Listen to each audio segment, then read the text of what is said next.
रिया ने जैसे ही लाइब्रेरी के अंदर साहिल की चप्पल देखी, उसके पैरों तले जमीन खिसक जाती है और वो बैठकर जोर जोर से रोने लगती है। वो चिल्लाती है, भाई कहाँ हो आप, मुझे जवाब दो। तभी उसके कानों में वही आवाज गूंजती है। वो पीछे घूमती है और देखती है ब्लैक बोर्ड अपने आप लिख रहा होता है, अर्जुन मिस्ड रोल नंबर 13। देखते ही रिया की सांसें रुक जाती हैं और वो समझ जाती है कुछ तो बहुत डरावना है यहाँ।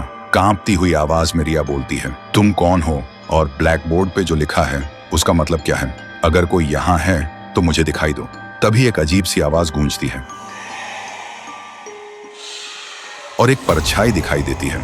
एक लड़का स्कूल यूनिफॉर्म में, उसकी आंखों में सिर्फ दर्द। वो कहता है, सब मुझे भूल गए। रिया पूछती है, तुम कौन हो और चाहते क्या हो? परछाई बोलती है, मैं हूँ अर्जुन, मिस्ड रोल नंबर 13। आज से 5 साल पहले की बात है। मैं बचपन से अनाथ था। मेरे मम्मी पापा मुझे अकेला छोड़कर चले गए थे।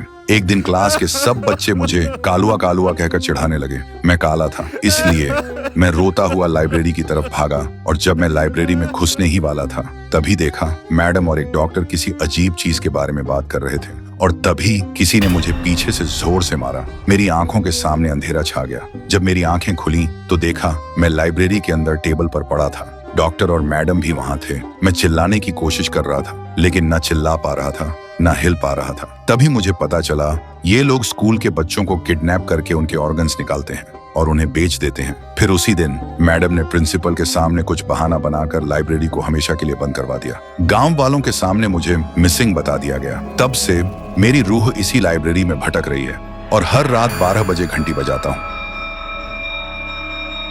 बस इस उम्मीद में कि कोई आए, मेरी कहानी सुने और मुझे इंसाफ दिलाए। रिया की आंखों में आंसू आ जाते हैं। वो बोलती है, मैं तुम्हारा दर्द समझ सकती हूँ, लेकिन मेरे भाई ने क्या किया था? उसे क्यों गायब कर दिया? वो कहाँ है? अर्जुन बोलता है, तुम्हारा भाई बिल्कुल ठीक है। उस दिन जब मैं उसके सामने आया वो डर के मारे बेहोश हो गया था। अब वो तुम्हें लाइब्रेरी के एक कोने में एक सीक्रेट डोर है, उसके पीछे मिल जाएगा और वहीं मैडम के राज की असली फाइल भी है। अगली सुबह रिया और साहिल गांव के लोगों के सामने आते हैं। साहिल को जिंदा देखकर सब लोग हैरान हो जाते हैं। रिया वो फाइल सबके सामने रखती है जिसमें मैडम का हर काला सच साफ साफ लिखा था। कुछ देर बाद पुलिस आती है और जो भी लोग इस राज के पीछे थे सबको गिरफ्तार कर लेती है और अर्जुन, उसे अब इंसाफ मिल चुका होता है। उसकी रूह धुआं की तरह हवा में गुम हो जाती है।